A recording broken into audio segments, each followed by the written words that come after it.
ਇਹ ਗੱਲ ਕਰੀਏ ਜਿਹੜੇ ਇਹਨਾਂ ਦੀ ਵਕਾਲਤ ਕਰ ਰਹੇ ਨੇ ਅੱਜ ਕੱਲ੍ਹ ਵਕੀਲ ਬਣੇ ਹੋਏ ਨੇ ਕੈਪਟਨ ਅਮਰਿੰਦਰ ਸਿੰਘ। ਕੈਪਟਨ ਅਮਰਿੰਦਰ ਸਿੰਘ ਨੂੰ ਕਾਂਗਰਸ ਨੇ ਸਭ ਕੁਝ ਦਿੱਤਾ ਪਰ ਅਖੀਰ ਤੇ ਕਾਂਗਰਸ ਨੇ ਉਹਨਾਂ ਨੂੰ ਕਹਿ ਤਾ ਵੀ ਤੁਸੀਂ ਹੁਣ ਸਾਡੇ ਕੰਮ ਦੇ ਨਹੀਂ ਰਹੇ। ਭਾਜਪਾ ਦੇ ਨਾਲ ਗੱਠਜੋੜ ਕਰ ਲਿਆ, ਪਾਰਟੀ ਬਣਾ ਲਈ। ਹੁਣ ਕਹਿੰਦੇ ਵੀ ਭਾਜਪਾ 'ਚ ਰਹਿ ਕੇ ਕੈਪਟਨ ਅਮਰਿੰਦਰ ਸਿੰਘ ਅਡਵਾਨੀ ਨਹੀਂ ਬਣਨਾ ਚਾਹੁੰਦੇ ਉਹਨਾਂ ਦਾ। ਕੈਪਟਨ ਅਮਰਿੰਦਰ ਸਿੰਘ ਦੀ ਇੰਡੀਆ ਟੂਡੇ ਨਾਲ ਕੀਤੀ ਇੱਕ ਇੰਟਰਵਿਊ ਖੂਬ ਚਰਚਾ 'ਚ ਹੈ। ਜੀ ਜੀ, ਲੰਬੀ ਇੰਟਰਵਿਊ ਸੀ, ਅਰਥ ਭਰਪੂਰ ਇੰਟਰਵਿਊ ਸੀ। ਉਸਨੇ ਕਾਫੀ ਕੁਛ ਬੀਜੇਪੀ ਬਾਰੇ ਸਾਡੇ ਸਾਹਮਣੇ ਵੀ ਲਿਆਂਦਾ ਤੇ ਕਿਤੇ ਨਾ ਕਿਤੇ ਅਮਰਿੰਦਰ ਸਿੰਘ ਦੇ ਰਾਹੀਂ ਬੀਜੇਪੀ ਦੇ ਉੱਤੇ ਸਵਾਲ ਵੀ ਖੜੇ ਹੋਏ। ਕੈਪਟਨ ਅਮਰਿੰਦਰ ਸਿੰਘ ਹੋਰਾਂ ਨੇ ਪੰਜਾਬ ਦੇ ਹੱਕ ਹਕੂਕ ਦੀ ਗੱਲ ਕੀਤੀ ਹੈ ਬੀਜੇਪੀ 'ਚ ਰਹਿ ਕੇ। ਉਹ ਭਾਜਪਾ ਨੂੰ ਸ਼ੀਸ਼ਾ ਦਿਖਾਉਂਦੇ ਨਜ਼ਰ ਆਏ ਨੇ ਜੀ। ਅਮਰਿੰਦਰ ਸਿੰਘ ਕਹਿੰਦੇ ਪੰਜਾਬ ਯੂਨੀਵਰਸਿਟੀ ਜਿਵੇਂ ਚੱਲ ਰਹੀ ਸੀ ਉਵੇਂ ਚੱਲਣ ਦੇਣੀ ਸੀ, ਕੀ ਲੋੜ ਸੀ, ਕੀ ਤਕਲੀਫ ਸੀ ਕਹਿੰਦੇ ਇਹਨਾਂ ਨੂੰ ਪੰਗਾ ਲੈਣ ਦੀ। ਅੱਛਾ। ਚੰਡੀਗੜ੍ਹ ਵਾਲੇ ਮਸਲੇ ਤੇ ਕਹਿੰਦੇ ਕੀ ਖਾਜ ਪਈ ਸੀ ਇਹ ਜੀ ਪੰਗਾ ਲੈਣ ਦੀ, ਕੀ ਤਕਲੀਫ ਸੀ ਕਹਿੰਦੇ। ਇਹ ਸ਼ਬਦ ਨੇ ਉਹਨਾਂ ਦੇ, ਅੰਗਰੇਜ਼ੀ ਦੇ ਵਿੱਚ ਉਹਦਾ ਅਨੁਵਾਦ ਕਰਕੇ ਦੇਖੋ ਤਕਲੀਫ ਅਰਥ ਬਣਦਾ ਵਾ।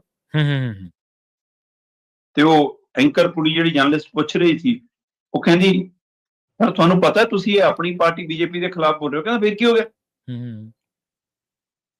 ਇਹ ਅਮਰਿੰਦਰ ਸਿੰਘ ਹੈ। ਅਮਰਿੰਦਰ ਸਿੰਘ ਜਿੱਥੇ ਆਪਣੀ ਬੇਵਾਕੀ ਲਈ ਜਾਣਿਆ ਜਾਂਦਾ ਹੈ ਉੱਥੇ ਉਹ ਕਈ ਵਾਰ ਫੈਸਲੇ ਲੈਣ ਦੇ ਧਾਰਾ ਦੇ ਉਲਟ ਜਾ ਕੇ ਫੈਸਲੇ ਲੈਣ ਲਈ ਵੀ ਜਾਣਿਆ ਜਾਂਦਾ। 84 ਚ ਦਰਬਾਰ ਸਾਹਿਬ ਤੇ ਹਮਲਾ ਹੁੰਦਾ, ਅਮਰਿੰਦਰ ਸਿੰਘ ਕਾਂਗਰਸ ਛੱਡ ਕੇ ਬਾਹਰ ਆ ਜਾਂਦਾ।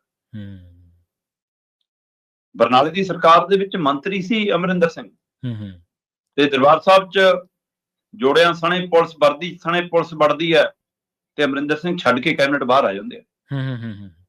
ਪਰ ਉਹੀ ਅਮਰਿੰਦਰ ਸਿੰਘ ਜਦੋਂ ਕਰਤਾਰਪੁਰ ਸਾਹਿਬ ਦਾ ਲਾਂਘਾ ਖੁੱਲਦਾ ਦੋਵਾਂ ਸਰਕਾਰਾਂ ਦੇ ਦਰਮਿਆਨ ਤਾਂ ਡੇਰਾ ਬਾਬਾ ਨਾਨਕ ਦੀ ਸਟੇਜ ਤੋਂ ਉਹ ਬੀਜੇਪੀ ਦੀ ਬੋਲੀ ਬੋਲਦਾ। ਉਸ ਸਮੇਂ ਪੰਜਾਬ ਬਾਗੋ ਬਾਗ ਸੀ ਕਿ ਚੰਗਾ ਪਹਿਲ ਕਦਮੀ ਹੋ ਗਈ, ਉਹ ਪਾਕਿਸਤਾਨ ਨੂੰ ਉਸ ਸਟੇਜ ਤੋਂ ਭੰਡ ਰਹੇ ਸੀ। ਉਸ ਦਿਨ ਉਹ ਬੀਜੇਪੀ ਦੀ ਬੋਲੀ ਬੋਲ ਰਹੀ, ਮੁੱਖ ਮੰਤਰੀ ਕਾਂਗਰਸ ਦੇ ਸੀ ਪਰ ਬੋਲੀ ਉਹਨਾਂ ਦੀ। ਹਾਂ, ਆਪਣੀ ਉਹ ਕਾਂਗਰਸ ਹਾਈ ਕਮਾਂਡ ਨੂੰ ਪੈ ਨਿਕਲੇ ਸੀ ਜਦੋਂ ਉਹਨਾਂ ਨੇ ਪਾਣੀਆਂ ਦੇ ਬਿੱਲ ਲਿਆ ਕੇ ਵਿਧਾਨ ਸਭਾ ਦੇ ਵਿੱਚ ਪਾਸ ਕੀਤੇ ਤੇ ਰੱਦ ਕੀਤੇ ਪਿਛਲੇ ਸਮਝੌਤੇ। ਤੇ ਉਸ ਸਮੇਂ ਚਾਹੇ ਉਹਦੇ ਵਿੱਚ ਕੁਝ ਕਮੀਆਂ ਖਾਮੀਆਂ ਰਹੀਆਂ ਹੋਣ ਪਰ ਹਾਈ ਕਮਾਂਡ ਨਹੀਂ ਚਾਹੁੰਦੀ ਸੀ ਉਹਨਾਂ ਦੀ ਕਿ ਕੁਝ ਹੋਵੇ, ਪਰ ਉਹਦੇ ਉਲਟ ਜਾ ਕੇ। ਸੋ ਇਸ ਲਈ ਅਮਰਿੰਦਰ ਸਿੰਘ ਦਵੰਗ ਵੀ ਤੇ ਆਪਣੇ ਤਰੀਕੇ ਨਾਲ ਫੈਸਲਾ ਲੈਣ ਲਈ ਵੀ ਜਾਣੇ ਜਾਂਦੇ।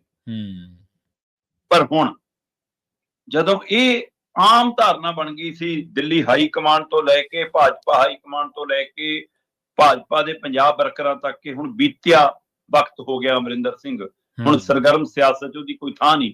ਇੱਕ ਇੰਟਰਵਿਊ ਨੇ ਤਰਸੱਲੀ ਮਚਾਤੀ ਜੀ। ਅਮਰਿੰਦਰ ਸਿੰਘ ਕਹਿੰਦਾ ਆ ਲਿਟਲ ਚੈਪ ਦੱਸੂਗਾ ਕਿ ਪੰਜਾਬ 'ਚ ਬੀਜੇਪੀ ਨੇ ਕਿਵੇਂ ਚਲਾਉਣਾ। ਠੀਕ ਹੈ। ਰਵਨੀਤ ਬਿੱਟੂ ਕਹਿੰਦਾ ਹੁਣ ਇਹ ਸਲਾਹ ਦਊਗਾ ਬੀਜੇਪੀ ਨੂੰ ਕਿ ਪੰਜਾਬ ਕਿਵੇਂ, ਕਹਿੰਦਾ ਸਾਡਾ ਤਜਰਬਾ ਕਿੱਥੇ। ਤੇ ਇਸੇ ਤਰ੍ਹਾਂ ਕਹਿੰਦਾ ਮਨਿੰਦਰ ਸਿਰਸਾ ਜੰਮਦਾ ਹਰਿਆਣੇ 'ਚ, ਕਹਿੰਦਾ ਸਿਆਸਤ ਦਿੱਲੀ ਦੀ ਕਰਦਾ, ਸਲਾਹਕਾਰ ਪੰਜਾਬ ਦਾ ਬਣਿਆ ਬੈਠਾ, ਕਹਿੰਦਾ ਉਹਨੂੰ ਕੀ ਪਤਾ ਪੰਜਾਬ 'ਚ ਕਿਵੇਂ ਹੁੰਦਾ। ਸਹੀ ਹੈ। ਤੇ ਜਦੋਂ ਐਂਕਰ ਪੁੱਛਦੀ ਹੈ ਕਿ ਤੁਹਾਨੂੰ ਪੁੱਛਦੇ ਆ, ਕਹਿੰਦਾ ਨਾ ਸਾਨੂੰ ਕੋਈ ਨਹੀਂ ਪੁੱਛਦਾ, ਕਹਿੰਦਾ ਸਾਡੀ ਕਦੇ ਸਲਾਹ ਹੀ ਨਹੀਂ ਲੈਂਦੇ। ਕਹਿੰਦਾ ਮਤਲਬ ਕੀ ਅਮਰਿੰਦਰ ਸਿੰਘ ਸਲਾਹਕਾਰ ਦੀ ਭੂਮਿਕਾ ਚਾਉਣਾ ਚਾਹੁੰਦੇ ਨੇ। ਸਹੀ ਹੈ। ਕੀ ਅਮਰਿੰਦਰ ਸਿੰਘ ਨੂੰ ਬੀਜੇਪੀ ਨੇ ਰਲਾ ਕੇ ਮਾਰਗਦਰਸ਼ਕ ਮੰਡਲ 'ਚ ਪਾਤਾ ਪਰ ਉਹ ਸਰਗਰਮ ਸਿਆਸਤ ਵਰਤਣਾ ਚਾਹੁੰਦੇ ਨੇ, ਜਾਂ ਉਹ ਇਹ ਸਿਆਸੀ ਫਿਜ਼ਾ ਦੇ ਵਿੱਚ ਕੋਈ ਮਾਣ ਤਾਣ ਭਾਲਦੇ ਨੇ ਹਲੇ ਕਿ ਠੀਕ ਹੈ ਜੇ ਉਹ ਨਹੀਂ ਮੁੱਖ ਧਾਰਾ 'ਚ ਲਿਆਉਣਾ, ਹੁਣ ਮੈਂ ਕਿਹੜਾ ਚੋਣ ਲੜਨਾ, ਪਰ ਮੈਨੂੰ ਦਰਸ਼ਨੀ ਘੋੜਾ ਤਾਂ ਰੱਖ ਲਓ, ਮੈਨੂੰ ਕਿਤੇ ਗੇੜਾ ਗੂੜਾ ਤਾਂ ਕਢਾ ਦਿਓ, ਕਿਤੇ ਦਿਖਾ ਦਿਆ ਕਰੋ, ਕਿਸੇ ਮੀਟਿੰਗ 'ਚ ਮੈਨੂੰ ਪੁੱਛ ਲਿਆ ਕਰੋ ਕਿ ਉਹ ਇਸ ਭੂਮਿਕਾ ਚਾਉਣਾ ਚਾਹੁੰਦੇ ਨੇ, ਕਿ ਉਹ ਚੇਤੇ ਕਰਾ ਰਹੇ ਨੇ ਆਪਣੀ ਹਾਈ ਕਮਾਂਡ ਨੂੰ ਕਿ ਮੈਂ ਹੈਗਾ, ਜਾਂ ਸੱਚਮੁੱਚ ਪੰਜਾਬ ਨੂੰ ਲੈ ਕੇ ਉਹਨਾਂ ਨੂੰ ਕੋਈ ਫਿਕਰ ਜਾਗ ਗਿਆ। ਸਹੀ ਹੈ। ਇੱਕ ਪਾਸੇ ਅਮਰਿੰਦਰ ਸਿੰਘ ਇਸੇ ਇੰਟਰਵਿਊ ਦੇ ਵਿੱਚ ਅਕਾਲੀ ਭਾਜਪਾ ਗੱਠਜੋੜ ਦੀ ਵਕਾਲਤ ਕਰਦੇ ਆ। ਸਹੀ ਹੈ। ਦੂਏ ਪਾਸੇ ਇਸੇ ਇੰਟਰਵਿਊ 'ਚ ਸੂਬਿਆਂ ਦੇ ਵੱਧ ਅਧਿਕਾਰਾਂ ਦੇ ਹਵਾਲਾ ਅਨੰਦਪੁਰ ਸਾਹਿਬ ਮਤੇ ਦੀ ਗੱਲ ਕਰਦੇ ਆ। ਕਹਿਣਾ ਕੀ ਚਾਹੁੰਦੇ ਆ ਉਹ ਅਨੰਦਪੁਰ ਸਾਹਿਬ ਦਾ ਮਤਾ ਜੀ ਤੋਂ ਅਕਾਲੀ ਦਲ ਪਿਛਾਂ ਹੋ ਗਿਆ। ਅਕਾਲੀ ਦਲ ਕਿਨਾਰਾ ਕਰਦਾ, ਉਹ ਗੱਲ ਕਰਨ ਤੋਂ ਡਰਦਾ, ਉਹਦੀ ਗੱਲ ਬੀਜੇਪੀ 'ਚ ਰਹਿ ਕੇ ਜੇ ਅਮਰਿੰਦਰ ਸਿੰਘ ਕਰ ਰਹੇ ਨੇ ਇਹਦੇ ਮਾਇਨੇ ਕੀ ਨੇ। ਸਹੀ ਹੈ। ਕੀ ਉਹ ਇਸ ਸਥਿਤੀ 'ਚ ਆਉਣਾ ਚਾਹੁੰਦੇ ਨੇ ਕਿ ਬੀਜੇਪੀ ਹੁਣ ਸਾਨੂੰ ਕੱਢ ਦੇਵੇ, ਕਿਸੇ ਵਾਪਸ ਘਰ ਚੱਲ ਜਾਈਏ। ਘਰ ਪਰਤਣ ਦੀ ਇੱਛਾ ਤਾਂ ਨਹੀਂ ਜਾਗ ਰਹੀ ਕਿਤੇ, ਘਰ ਵਾਪਸੀ ਤਾਂ ਨਹੀਂ ਦਿਖਣ ਲੱਗੀ ਕਿਤੇ ਜੀ। ਸਹੀ ਹੈ। ਜਾਂ ਅਮਰਿੰਦਰ ਸਿੰਘ ਬੀਜੇਪੀ ਦੇ ਵਿੱਚ ਪੰਜਾਬ ਦੇ ਵਿੱਚ ਇਹ ਦਿਖਾਉਣਾ ਚਾਹੁੰਦੇ ਨੇ ਕਿ ਜੇ ਤੁਹਾਡੇ ਪੈਰ ਲੱਗਣਗੇ ਤਾਂ ਮੇਰੇ ਫਾਰਮੂਲੇ ਨਾਲ ਹੀ ਲੱਗਣਗੇ, ਕਿਉਂਕਿ ਅਮਰਿੰਦਰ ਸਿੰਘ ਇਹ ਕਹਿੰਦੇ ਨੇ ਇਸ ਇੰਟਰਵਿਊ 'ਚ ਇਹ ਜਿਸ ਤਰੀਕੇ ਨਾਲ ਬੀਜੇਪੀ ਕੱਲਿਆਂ ਚੱਲ ਕੇ ਜਿੱਤਣਾ ਚਾਹੁੰਦੀ ਆ, 15 ਸਾਲ ਭੁੱਲ ਜਾਣਾ ਉਹਨਾਂ ਦੀ ਸਰਕਾਰ ਬਣ ਜਾਊ। ਅੱਛਾ 15 ਸਾਲ ਮਤਲਬ 3 ਸਰਕਾਰਾਂ ਤੋੜਤੀਆਂ ਅਗਲਿਆਂ ਨੇ। ਜਿਹੜੀ ਬੀਜੇਪੀ 2027 ਦੇ, ਜੇ 27 ਨਹੀਂ ਤਾਂ ਉਹ ਤੋਂ ਅਗਲੇ ਦੇ ਸੁਪਨੇ ਲੈਂਦੀ ਆ, ਹੈਨਾ। ਉਹਨਾਂ ਨੂੰ ਕਹਿੰਦੇ ਨਾ 3 ਵਾਰ ਭੁੱਲ ਜਾਓ, ਹਾਂ ਜੇ ਆਉਣਾ ਕਹਿੰਦੇ ਤਾਂ ਅਕਾਲੀ ਬੀਜੇਪੀ ਗੱਠਜੋੜ ਰਾਹੀਂ ਆ ਸਕਦੇ ਆ। ਤੇ ਇਸ ਲਈ ਅਮਰਿੰਦਰ ਸਿੰਘ ਦੀ ਇਹ ਬੇਬਾਕੀ, ਇਹ ਸਪਸ਼ਟਤਾ, ਇਹ ਨਿੱਜ ਲਈ ਹੈ, ਖੁਦ ਨੂੰ ਪੱਠੇ ਪਾਉਣ ਵਾਲੀ ਹੈ, ਖੁਦ ਨੂੰ ਮੁੜ ਕੇ ਸਰਗਰਮ ਸਿਆਸਤ ਦਿਖਾਉਣ ਵਾਲੀ ਹੈ, ਖੁਦ ਦੀ ਪੌਂਦ ਬਣਾਉਣ ਵਾਲੀ ਹੈ ਨਾ। ਜਾਂ ਫਿਰ ਮਤਲਬ ਠੀਕ ਹੈ ਇੱਕ ਇੰਟਰਵਿਊ ਹੋ ਗਈ, ਠੀਕ ਹੈ, ਮੁੜ ਕੇ ਫਿਰ ਆਪਣਾ ਰਾਜ ਭਾਗ ਦੇ ਵਿੱਚ ਚਲੇ ਜਾਓ, ਜਿੱਦਣ ਕੋਈ ਸੱਦ ਨੂੰ ਫਿਰ ਉਦਣ ਕੁਝ ਕਹਿ ਦੋ। ਪਤਾ ਤਾਂ ਹੈ ਹੁਣ ਉਹਨਾਂ ਦੀ ਪਤਨੀ ਤੋਂ ਲੈ ਕੇ ਬੇਟੀ ਅਜੇ ਸਰਗਰਮ ਸਿਆਸਤ ਚ ਨੇ, ਹੈਗੇ ਨੇ ਬਿਲਕੁਲ।